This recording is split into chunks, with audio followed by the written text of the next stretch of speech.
La première technique pour sortir vivant de ce labyrinthe est la désactivation de la dissonance cognitive. À cet instant précis, votre cerveau est fracturé, fonctionnant dans deux réalités parallèles qui s'entrechoquent violemment et de manière épuisante. D'un côté, vous portez le souvenir lumineux de l'ange, cette figure immaculée des premiers mois, l'architecte du love bombing, où chacun de vos désirs était méticuleusement anticipé, reflété et validé pour créer un faux sentiment de destinée. De l'autre côté, il y a le démon, le prédateur actuel, au regard opaque et vide, qui vous punit, vous humilie et vous rejette avec la même facilité et la même indifférence qu'il jette un gobelet en plastique. Votre esprit, dans un désespoir absolu, tente de fusionner ces deux images, croyant irrationnellement que le monstre cruel d'aujourd'hui n'est autre que l'ange d'hier traversant une crise.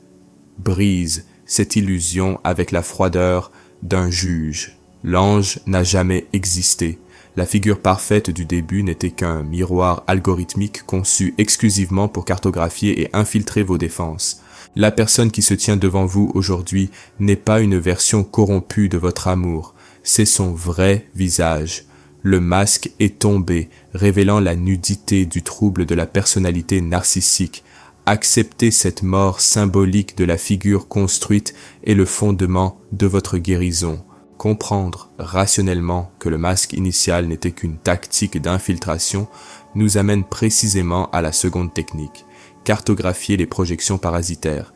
Dès lors que vous cessez de justifier les abus comme de simples phases difficiles, vous commencez à percevoir les rouages corrompus de la manipulation.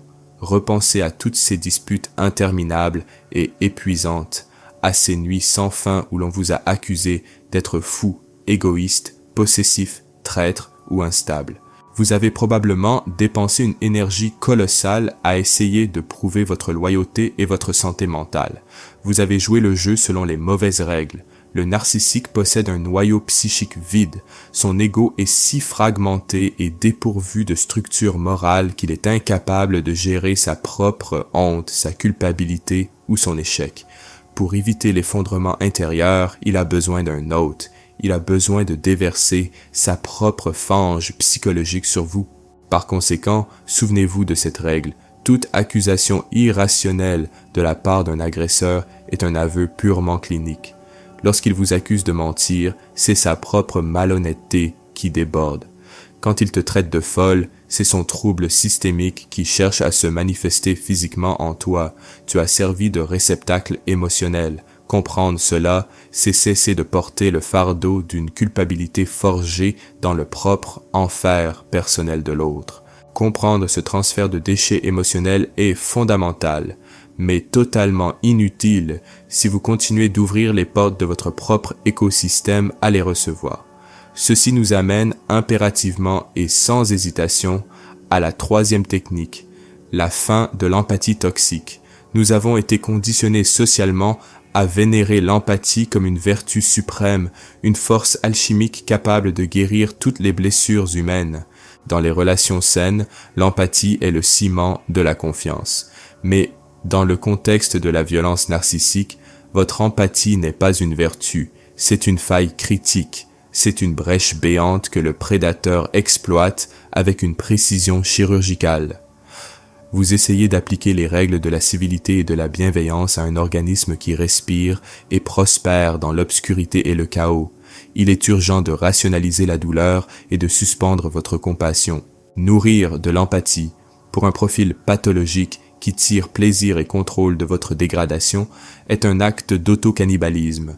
Vous vous dévorez vous-même pour maintenir au chaud un fantôme. Le narcissique ne cherche pas à être sauvé par vous. Il veut se servir de votre désir de le sauver comme d'un ancrage qui vous mènera tous deux à votre perte.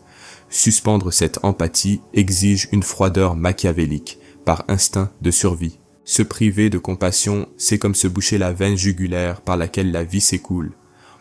En étouffant votre empathie et en traitant l'agresseur avec la froideur d'un objet d'étude, vous le désamorcez. Cependant, votre propre système biologique et neurologique s'effondrera en tentant de préserver cette vieille illusion de sécurité, ce qui nous contraint à activer la quatrième technique, l'amnésie traumatique cataloguée. Le cerveau humain est conçu pour la survie, non pour la vérité. Juste après un épisode d'une cruauté indescriptible ou après quelques jours de silence sépulcral, vous est-il déjà arrivé de vous souvenir soudainement de quelques bons moments? Il ne s'agit pas d'une véritable nostalgie, il s'agit d'un détournement chimique. Votre cerveau, submergé par des niveaux mortels de cortisol induits par le stress, active un mécanisme de défense primitif. Il efface les contours grotesques de l'abus, il atténue l'agression afin que vous disposiez d'un minimum de dopamine suffisant pour vous lever. Oubliez, dans ce contexte, est une anesthésie mortelle qui conduit à la mort de votre propre identité. Pour anéantir ce sabotage, vous devez agir comme un archiviste impeccable et froid.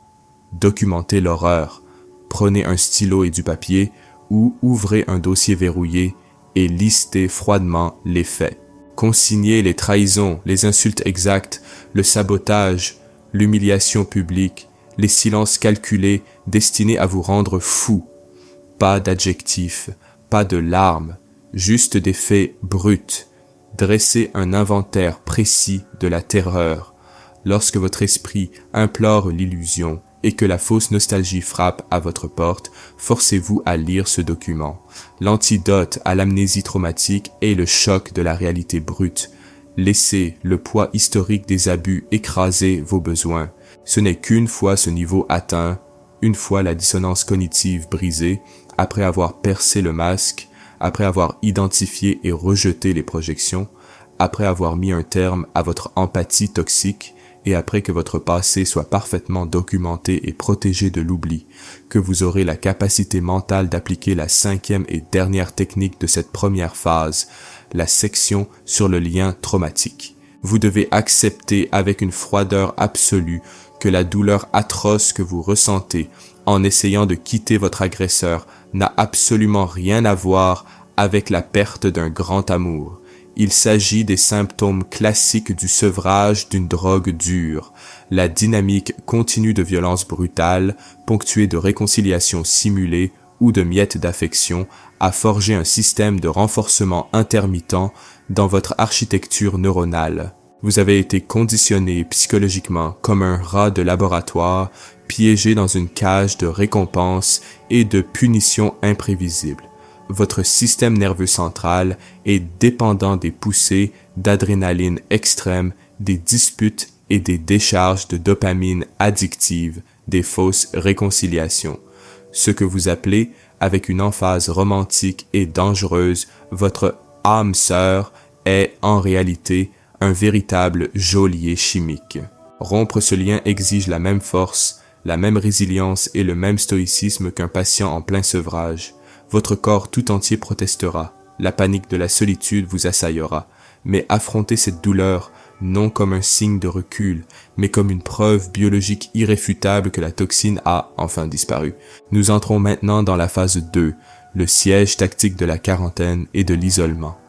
L'objectif principal de cette étape n'est pas votre soulagement émotionnel. Il s'agit de mettre en place un blocus environnemental si impénétrable que toute tentative d'extraction de ressources par l'agresseur entraîne l'effondrement de ses stratégies. À partir de cet instant, vous ne réagissez plus. Vous bloquez, isolez et étouffez. La première action de cette phase et la sixième technique de notre système global est le silence comme arme tactique, plus communément appelée rupture totale.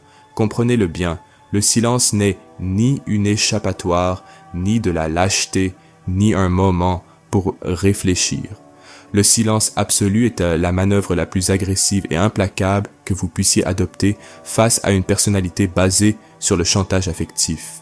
Le narcissique ne recherche pas votre amour, il recherche l'impact qu'il a sur votre système nerveux. Il a besoin de vos larmes, de votre colère, de vos longs monologues nocturnes, car tout cela alimente son ego démesuré. Coupez les ponts.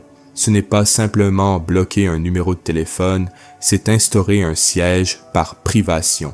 C'est verrouiller toutes les voies d'approvisionnement, physiques et virtuelles, afin que votre oxygène cesse d'alimenter son feu. Bloquez les réseaux sociaux, les emails, les contacts physiques et l'accès à l'entreprise. En vous retirant physiquement et vocalement de la situation, vous ne faites pas que mettre fin à la partie. Vous détruisez tout, forçant le prédateur à chercher une proie plus facile. Cependant, il existe des réalités où l'isolement absolu est une utopie.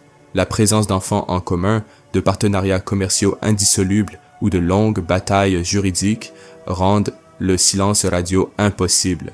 Et c'est précisément cette faille structurelle de l'isolement qui nous conduit, automatiquement et impérativement, à la 7e technique de notre protocole, le protocole de la pierre grise absolue. Si vous ne pouvez vous absenter physiquement, vous devez vous absenter psychologiquement. La technique de la pierre grise consiste à anéantir toute émission de fréquences émotionnelles.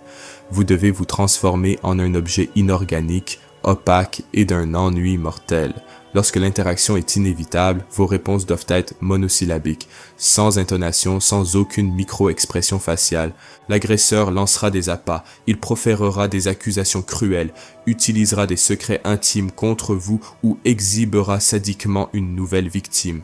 Votre réaction doit être le vide. Ne défendez pas son honneur, ne corrigez pas ses mensonges, ne montrez aucune douleur et en aucun cas aucune colère.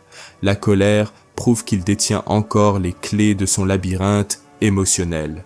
Lorsque le narcissique atteint une surface qui ne reflète pas son sadisme, il sombre dans un ennui chronique. L'ennui est le poison qui interrompt le cycle de la violence. Cependant, lorsqu'il comprendra que l'accès direct à vous est bloqué par la politique du zéro contact ou neutralisé par la pierre grise, le prédateur changera de tactique. Il n'entrera pas par la porte principale, mais empruntera les voies détournées de votre entourage. C'est cette mutation tactique qui nous oblige à activer la 8e technique, la neutralisation des triangulations et des singes volants. En psychologie, le singe volant est le 3e élément, le parent innocent, l'ami commun bien intentionné, voire le collègue manipulé, que le narcissique recrute comme agent de sa volonté. Ces personnes viendront vous voir avec des messages voilés, suggérant comme elles souffrent énormément, ou vous demandant d'être raisonnable et de pardonner.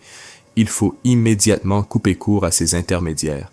L'écosystème narcissique est extrêmement contagieux. Anticipez les mouvements de l'ennemi et éliminez à la racine toute personne servant de relais. N'expliquez pas vos raisons. N'essayez pas de convaincre ces intermédiaires de la vérité psychologique que vous avez découverte. Coupez-leur simplement l'accès. Les informations concernant votre vie sont la monnaie la plus précieuse qui soit, et vous devriez ruiner tout intermédiaire qui tente de les échanger. Pendant que vous éliminez les failles de votre réseau social, il devient essentiel de protéger les canaux officiels, ce qui nous amène, avec une précision mathématique, à la 9e technique, l'architecture de la boîte anti-dissuasion de la boîte noire juridique. Les relations avec des personnes douteuses se terminent rarement à l'amiable.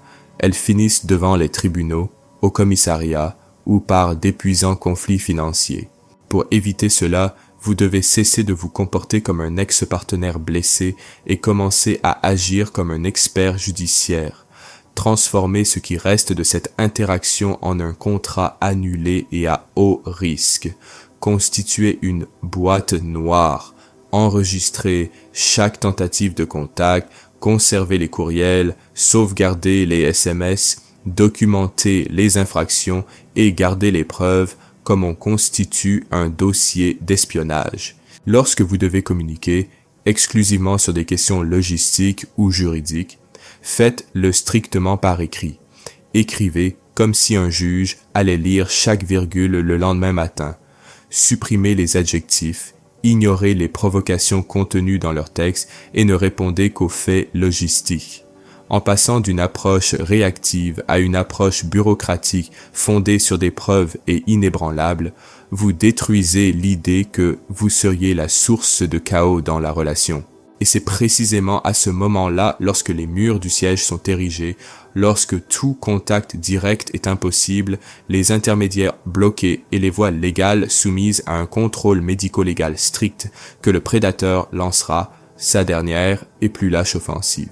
Désespéré et sans approvisionnement direct, il tentera de vous salir depuis l'extérieur. Ce qui nous amène inévitablement à la 10e technique de survie, le stoïcisme face à la campagne de diffamation. Acceptez la dure réalité, une version déformée et perverse de votre histoire sera diffusée.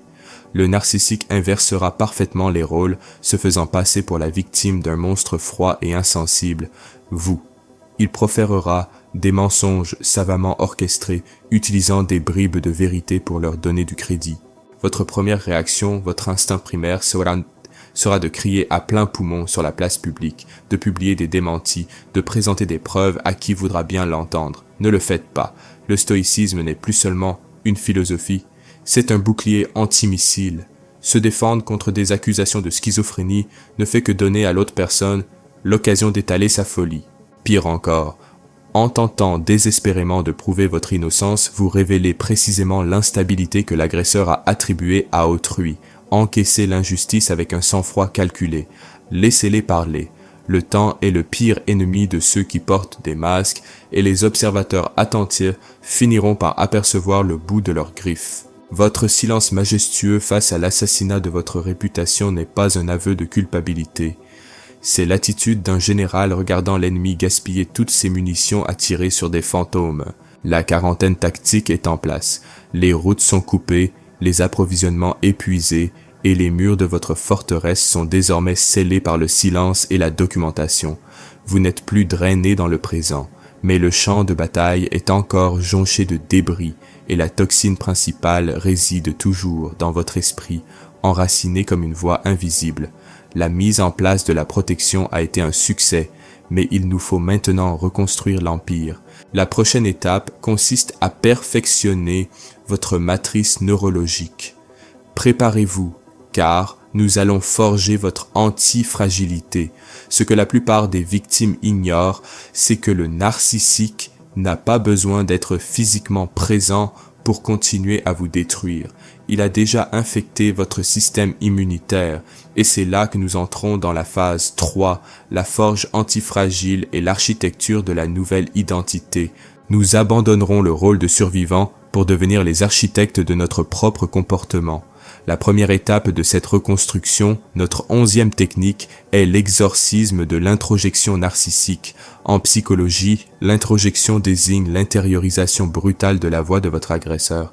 Dans les moments de silence, soyez attentif à vos pensées. Cette voix qui vous murmure que vous n'êtes pas assez intelligent, que vous êtes difficile à aimer, que personne ne vous supportera, ou encore que, au fond, les abus étaient de votre faute. Cette voix n'est pas la vôtre. C'est un parasite psychique. L'agresseur a colonisé votre esprit à un tel point qu'il a externalisé sa propre humiliation. Il n'a plus besoin de vous attaquer, car votre propre cerveau s'en charge gratuitement. Faire taire cette voix exige une rationalité quasi spinozienne, où la force de l'intellect domine l'affect corrompu. Vous devez considérer l'autocritique non comme une vérité, mais comme un écho étranger. Cette technique vous invite à isoler cette pensée, à la confronter froidement et à l'invalider par des preuves concrètes de votre propre valeur. L'exorcisme se produit lorsque vous remplacez le tribunal intérieur mis en place par le narcissique par un tribunal selon vos propres critères, où sa voix perd toute autorité et est sommairement réduite au silence. Et c'est précisément ce silence définitif imposé à l'ennemi intérieur qui nous permet d'appliquer la 12e technique, la reconstruction des frontières souveraines. Sous l'emprise de l'abus, vos frontières étaient fragiles. Votre empathie naïve a permis qu'elles soient détruites par de simples excuses vides de sens. Plus jamais cela. Désormais, vous devez agir en stratège impitoyable pour gérer votre propre territoire. Les frontières fondées sur les sentiments ou l'espoir d'un changement sont vouées à l'échec. Vous devez ériger des barrières infranchissables, structurées selon une logique de pouvoir non négociable. Une frontière n'est pas une requête adressée à autrui, c'est une loi que vous vous imposez à vous-même. La règle doit être claire et sans équivoque. Toute violation des limites fondamentales du respect entraînera une expulsion immédiate et définitive de votre écosystème, sans droit aux ressources, sans discussion, sans explication.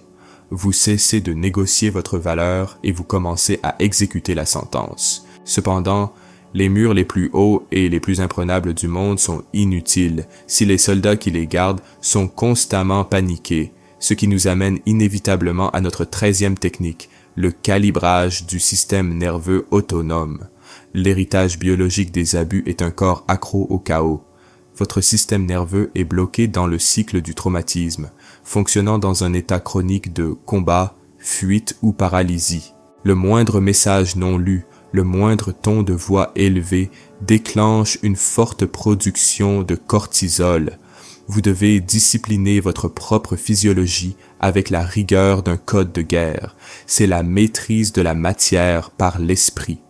Grâce à des techniques d'ancrage rigoureuses, vous devez ancrer votre corps dans le moment présent, forçant le cerveau primitif à comprendre que la menace physique n'existe plus dans l'environnement. Reprogrammez votre respiration et votre tension musculaire pour désactiver l'alarme incendie interne. Il est impossible de bâtir un empire les mains tremblantes. Apaisez votre corps et votre esprit deviendra une lame acérée. C'est avec cette lame affûtée, le corps apaisé, les frontières établies et la voix du parasite mort que votre vision s'éclaircit enfin. Libéré du filtre de la peur et de la dépendance chimique, vous acquérez une lucidité saisissante, fondement même de la 14e technique, la forge du radar du prédateur. Désormais, vous ne parcourez plus le monde avec l'aveuglement d'une proie potentielle. Vous développez une acuité clinique, une vision au rayon X des ténèbres humaines. Vous apprendrez à décrypter une situation avec le sang-froid tactique des grands stratèges. Les prédateurs ont un mode de chasse et vous en possédez désormais le code source. Lorsqu'on tente de vous manipuler par la flatterie, lorsqu'on essaie de copier votre personnalité à la perfection pour créer une fausse connexion cosmique, ou lorsqu'on exploite une vulnérabilité forgée dès le premier rendez-vous pour susciter votre compassion, votre alarme intérieure retentira dans la première minute. Vous ne serez plus séduit par le poison, car vous connaissez maintenant l'usine qui le produit. Le radar antifragile vous rend immunisé contre la manipulation sociale bon marché. Enfin, lorsque vous maîtrisez l'interprétation de votre environnement extérieur et que vous exercez un contrôle absolu sur votre monde intérieur, vous atteignez le sommet de ce processus, le cœur même de notre protocole, la 15e et dernière technique, l'alchimie de la croissance post-traumatique. La plus grande défaite que vous puissiez infliger à un narcissique n'est ni la haine ni la vengeance, c'est d'utiliser la destruction qu'il a causée comme matière première pour votre propre ascension. Le concept d'amélioration continue et ininterrompue s'applique ici avec une brutalité implacable. Vous prenez les cendres de la relation, votre ego brisé et votre santé mentale compromise, et vous les jetez tous dans la fournaise. Le traumatisme cesse d'être votre identité et devient le levier d'une résilience titanesque. Vous acceptez que la personne que vous étiez avant les abus devait mourir, car elle était assez faible pour laisser entrer un prédateur. La version de vous-même qui survit à cette forge est infiniment supérieure, mentalement redoutable et indestructible. L'alchimie est accomplie. Le plomb de la douleur a été transformé en or de la souveraineté absolue. Non seulement tu t'en es sorti vivant, mais tu as repris le contrôle de ton esprit. Leur partie est terminée. La tienne ne fait que commencer. Bienvenue dans la réalité. Et souviens-toi, l'esprit humain est un champ de bataille. N'y va jamais sans armes. À bientôt dans la prochaine vidéo.